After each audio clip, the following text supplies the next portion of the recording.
ఏపీలో పడిన వర్షాలకు బోర్లు బావుల కింద ముందుగా వరి నారుమళ్లు పోసుకున్న రైతాంగం నాట్లను వేస్తున్నారు. కాలువలు చెరువుల కింద వరి సాగు చేసే రైతులు ఇప్పుడిప్పుడే నాట్లు వేసేందుకు సిద్ధమవుతున్నారు. నీటి సదుపాయం తక్కువగా ఉన్న ప్రాంతాల్లో ప్రత్యామ్నాయ మార్గాల వైపు మొగ్గు చూపుతున్నారు. వీటిలో డ్రమ్ సీడర్తో నేరుగా దమ్ములో విత్తే విధానం, యంత్రాలతో నాట్లు వేయటం వంటి సాగు విధానాలు రైతుల క్షేత్రాలలో సత్ఫలితాలిస్తున్నాయి. నాట్లు ఏ పద్ధతిలో వేసినా మనం చేపట్టే సాగు విధానాలు పోషక యాజమాన్యంపైనే అధిక దిగుబడి ఆధారపడి ఉంటుంది. మరిన్ని వివరాలు కరీంనగర్ జిల్లా జమ్మికుంట కృషి విజ్ఞాన కేంద్రం శాస్త్రవేత్త విజయ్ ద్వారా తెలుసుకుందాం.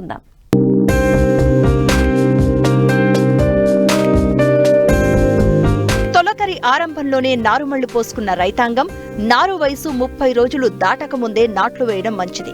నాట్లు వేయడానికి ముందుగానే ప్రధాన పొలాన్ని 2-3 దఫాలుగా మురగదమ్ము చేసుకోవాలి. ఎత్తుపల్లాలు లేకుండా పొలమంతా సమానంగా ఉండేటట్లు పవర్ టిల్లర్ లేదా రోటోవేటర్ ఉపయోగించి దమ్ము చేసినట్లయితే మంచి ఫలితం ఉంటుంది. నాటడానికి 4 నుంచి 6 ఆకులు కలిగిన ఆరోగ్యవంతమైన నారును ఉపయోగించాలి.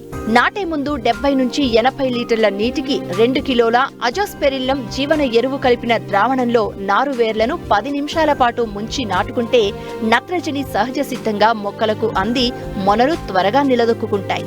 యూరియా వాడకాన్ని కొంతవరకు తగ్గించుకోవచ్చు. ప్రధాన పొలంలో నీరు పలుచగా పెట్టి వరుసల్లో క్రమ పద్ధతిగా పైపైన నాటుకుంటే మంచిది. నాటేటప్పుడు ప్రతి చదరపు మీటరుకు 33 మొనలు ఉండే విధంగా నాటుకోవాలి. నాటిన తర్వాత ప్రతి 2 మీటర్లకు తప్పనిసరిగా కాలిబాటలు వదులుకున్నట్లయితే పైరుకు గాలి వెలుతురు బాగా సోకి చీడపీడల ఉధృతిని కొంతవరకు అదుపు చేయవచ్చు.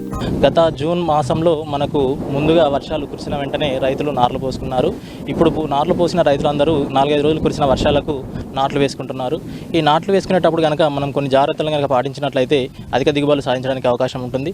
ముఖ్యంగా నాట్లు వేసే సమయంలో 10 నుంచి 15 రోజుల ముందుగానే మనము పొలాన్ని దమ్ము చేయడం స్టార్ట్ చేయాలి. దమ్ము చేసే ముందు మనం పొలాన్ని సమానంగా చేసుకొని చెక్కతో కానీ జంపుతో కానీ లేదా లెవలర్తో కానీ సమానంగా చదునుగా చేసుకోవాలి. దాని తర్వాత నాట్లు వేసుకునేటప్పుడు ముఖ్యంగా గుర్తుపెట్టుకోవాల్సింది ఏంటంటే రకాలు. మనము దీర్ఘకాలిక రకాలకైతే చదరపు మీటర్కు 33 మొక్కలు, మధ్యకాలిక రకాలకైతే చదరపు మీటర్కు 44 మొక్కలు, స్వల్పకాలిక రకాలకైతే చదరపు మీటర్కు 66 మొక్కలు ఉండే విధంగా నాట్లు వేసుకున్నట్లయితే మనకు దిగుబడులు ఎక్కువగా రావడానికి అవకాశం ఉంటుంది.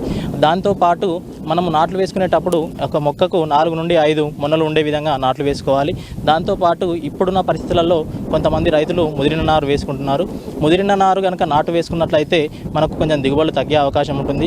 కాబట్టి ముదిరిన నారు నాట్లు వేసుకునేటప్పుడు పైన కొసలు తుంచడం కానీ, దానితో పాటు ఒక మొక్కకు 4 నుండి 6 మొనలు ఉండే విధంగా నాట్లు వేసుకోవడం కానీ, దానితో పాటు మనం ఎరువులు వేసుకునేటప్పుడు నత్రజని శాతాన్ని సాధారణంగా వాడేదానికంటే 25% పెంచి ఆఖరి దుక్కిలో 70%, మిగతా 25% మనం అంకురం తొడిగే దశలో కనుక వేసుకున్నట్లయితే మొక్క అనేది ఏపుగా పెరిగి పంట దిగుబడి ఎక్కువగా రావడానికి అవకాశం ఉంటుంది. దానితో పాటు మనం నాట్లు వేసుకునేటప్పుడు వానాకాలంలో తూర్పు పడమర దిశగా 2 మీటర్లకు 30 సెంటీమీటర్ల చొప్పున కాలిబాటలు తీసుకున్నట్లయితే పంటకు వెలుతురు బాగా సోకి చీడపూడల ఉధృతిని తగ్గించుకోవడానికి అవకాశం ఉంటుంది. దాంతోపాటు నాట్లు వేసిన వెంటనే ప్రధాన సమస్య కలుపు యాజమాన్యం. ఈ కలుపు యాజమాన్యంలో కూడా రైతులు కొన్ని జాగ్రత్తలు తీసుకున్నట్లయితే మనము కలుపు తీవ్రతను తగ్గించుకొని దిగుబడి పెంపొందించుకోవడానికి అవకాశం ఉంటుంది.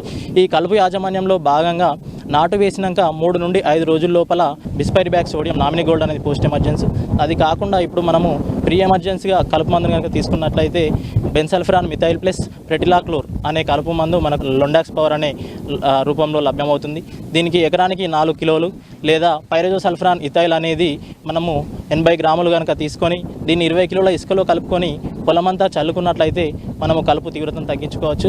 దానితో పాటు పోస్ట్ ఎమర్జెన్సీ అంటే మనము పంట వేసిన తర్వాత 15 నుంచి 25 రోజుల మధ్య లోపల కలుపు 2 నుంచి 4 ఆకుల దశలో ఉన్నప్పుడు కనుక చూసుకున్నట్లయితే మనకు మార్కెట్లో చాలా రకాల మందులు లభ్యమవుతున్నాయి.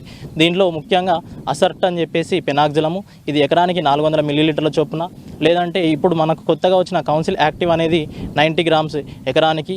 దానితో పాటు క్లించర్ అని చెప్పేసి సైలోఫాబ్ బ్యూటైల్ వెడల్పాకు గడ్డి ఉన్నప్పుడు ఈ కలుపు మందును కనుక స్ప్రే చేసుకున్నట్లయితే మనము పొలంలో ఉండే కలుపును నివారించుకోవచ్చు. ఇటువంటి కొన్ని జాగ్రత్తలు కనుక మనం తీసుకున్నట్లయితే పంట దిగుబడిని మనం పెంపొందించుకోవడానికి అవకాశం ఉంటుంది. చూశారుగా, వరి సాగులో ప్రతికూల పరిస్థితులను అధిగమించే సాగు పద్ధతులను, అందివస్తున్న నూతన సాగు విధానాలను ఆచరిస్తూ సిఫారసు మేరకు సమగ్ర పోషక యాజమాన్యాన్ని ఆచరిస్తే సాగులో పెట్టుబడుల భారాన్ని తగ్గించుకోవడమే కాదు, సంప్రదాయ వరి సాగు కన్నా అధిక దిగుబడులు పొందవచ్చు.